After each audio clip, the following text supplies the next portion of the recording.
Assalamualaikum warahmatullahi wabarakatuh. Perkenalkan, saya Mustafa, peserta laksa PPDSDM Yogyakarta Angkatan 50 gelombang 8. Hari ini saya akan mewawancarai Bapak Herdianto, Sarjana Kesehatan Masyarakat, Magister Manajemen. Assalamualaikum warahmatullahi wabarakatuh. Selamat siang teman-teman semua. Siang ini saya akan mewawancarai Bapak Herdianto, Sarjana Kesehatan Masyarakat, Magister Manajemen, selaku Kepala Puskesmas Bulus Pesantren 2. Selamat siang Pak Herdi. Terima kasih untuk waktunya sudah berkenan untuk membahas mengenai nilai-nilai dasar ASN yang beraneka. Sebelumnya mungkin memperkenalkan diri nih Pak, untuk Pak Herdi. Monggo Pak. Assalamualaikum warahmatullahi wabarakatuh. Nama saya Herdianto SKM MM, selaku Kepala Puskesmas di Puskesmas Bulus Pesantren 2 Kabupaten Kebumen, Jawa Tengah. Saya pribadi di Puskesmas Bulus Pesantren 2 itu sudah menginjak tahun ketiga dari mulai awal tahun 2019. Sejak tahun berapa nggih Pak Herdi menjadi ASN? ASN dari mulai dulu PNS itu sejak tahun 1986, jadi kira-kira sudah 30 tahun lebih. Di sini saya mau bertanya sedikit ya mengenai ASN yang beraneka, yaitu akuntabilitas, nasionalisme, etika publik, komitmen mutu, sama anti korupsi. Bagaimana pelaksanaan keseharian ASN yang beraneka ini di Puskesmas Bulus Pesantren 2, Pak? Puskesmas Bulus Pesantren 2 itu di samping menjalankan SPM dari 16 SPM yang ada di Puskesmas, jadi sekarang sudah menjadi 12 SPM itu, masing-masing personil petugas Puskesmas itu sudah dibagi berbagai macam tugas. Pembagian tugas itu kita awali dengan logmin untuk menyusun beban kerja masing-masing. Oleh karena itu dari masing-masing itu petugas itu diharapkan tiap bulan sudah mencapai sasaran dari 12 bulan dalam 1 tahun. Dari itu tiap-tiap ASN akan melakukan pekerjaan dan akan dievaluasi tiap bulan di kegiatan LKKM ini. Apa kendala hambatan yang dihadapi dari untuk mencapai SPM yang ada. Kemudian untuk masalah nasionalisme itu kita misalnya dengan mengikuti kegiatan-kegiatan upacara 17-an tiap tanggal 17 dan juga kegiatan-kegiatan hari besar nasional di kecamatan maupun di tingkat kabupaten. Kemudian kaitannya dengan kegiatan seragam termasuk dalam kegiatan akuntabel ya, yaitu kita hari Senin menggunakan seragam kaki dengan berbagai macam atribut daerah dan juga atribut Korpi di tingkat nasional. Kemudian hari-hari berikutnya sesuai aturan Pemda Kebumen itu kita hari Selasa menggunakan baju lurik, tanggal 21 menggunakan baju adat daerah Kebumen, kemudian selanjutnya memakai pakaian batik. Akuntabilitas, nasionalisme ini, 2 poin ini, apakah ada hambatan, terus ada tantangan dan resiko dalam pelaksanaannya, Pak?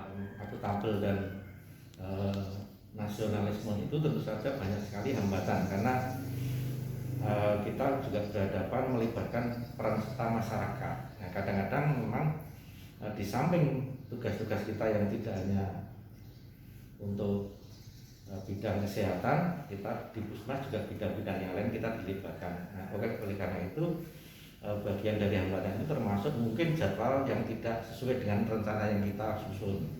Kemudian capaian juga tidak sesuai rencana yang kita harapkan karena keterlibatan masyarakat juga kita mengikuti kesibukan di masyarakat sehingga capaian-capaian itu mungkin bisa tertunda atau bahkan ada juga sebagian yang mungkin tidak bisa tercapai karena sesuatu dan yang lainnya.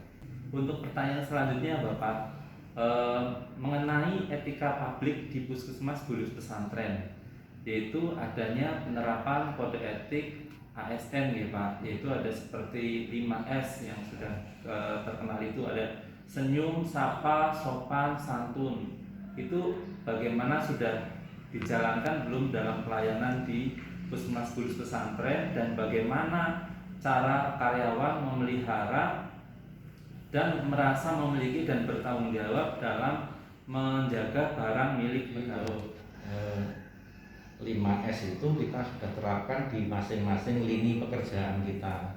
Yang bisa kita contohkan yang tadi pelayanan di dalam gedung, dari mulai pasien masuk halaman itu sudah kita terapkan salam, senyum, sapa, sopan, dan sudah pelayanan dilanjutkan di ruang pendaftaran. Nah, kita juga sudah terikat komitmen di antara teman dalam melakukan pelayanan. Kita sudah menetapkan itu di berbagai lini, baik itu dalam gedung maupun di luar gedung. Kemudian karena kita sebagai ASN di institusi pemerintah yang mungkin tidak terlepas dari pemakaian barang-barang milik pemerintah, milik negara, termasuk salah satunya misalnya kendaraan, laptop dan lain-lain. Itu ya, kita pemakaian bisa oleh siapa saja, tetapi ada satu orang yang menanggung jawab dari barang milik daerah tersebut atau milik pemerintah tersebut, sehingga barang itu menjadi lebih awet dan lebih bermanfaat. Ya, masing-masing karyawan itu merasa bertanggung jawab untuk selalu merawat aset milik pemerintah. Lancar nih Pak, apakah dalam proses berjalan lancarnya ini dalam pelayanan yang 5S itu sama penjagaan barang milik negara, apakah ada hambatan atau tantangan dan resiko dalam pelaksanaan selama ini?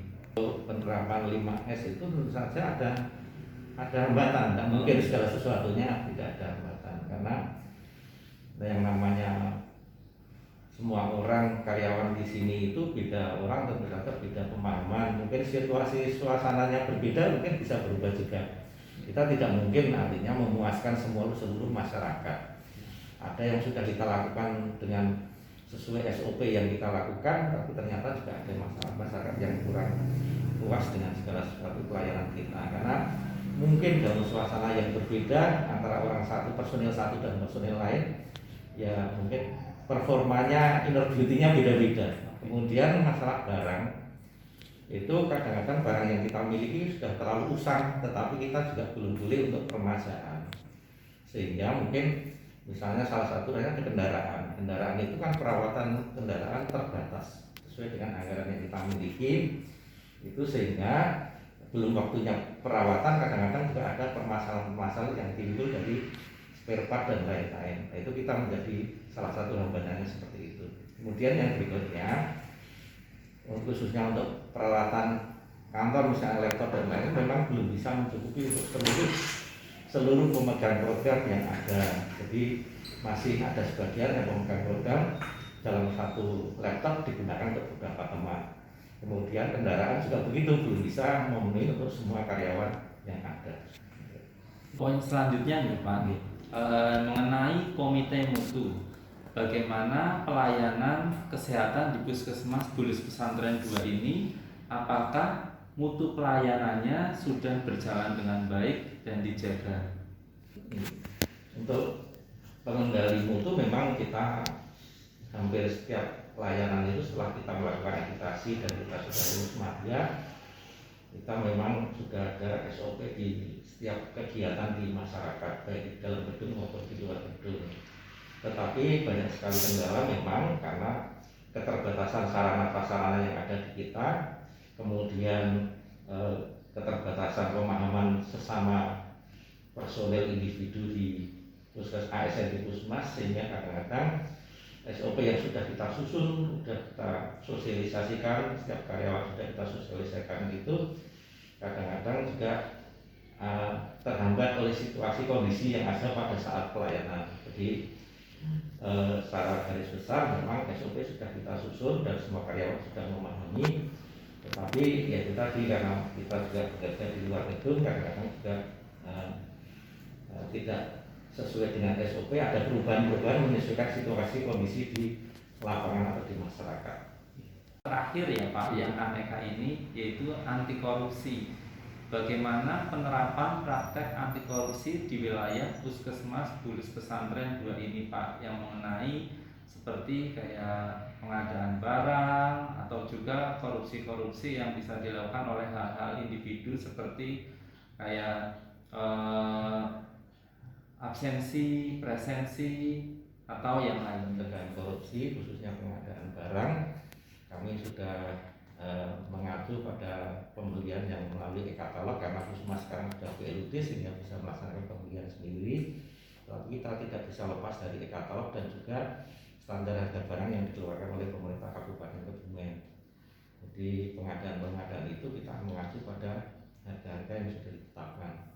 Kemudian untuk yang pencegahan korupsi waktu, misalnya kedisiplinan pegawai, kita sudah melakukan presensi dengan Fisprint yang disediakan oleh Dinas Kominfo Kabupaten Kebumen, tercatat kehadiran dan juga pulang karyawan.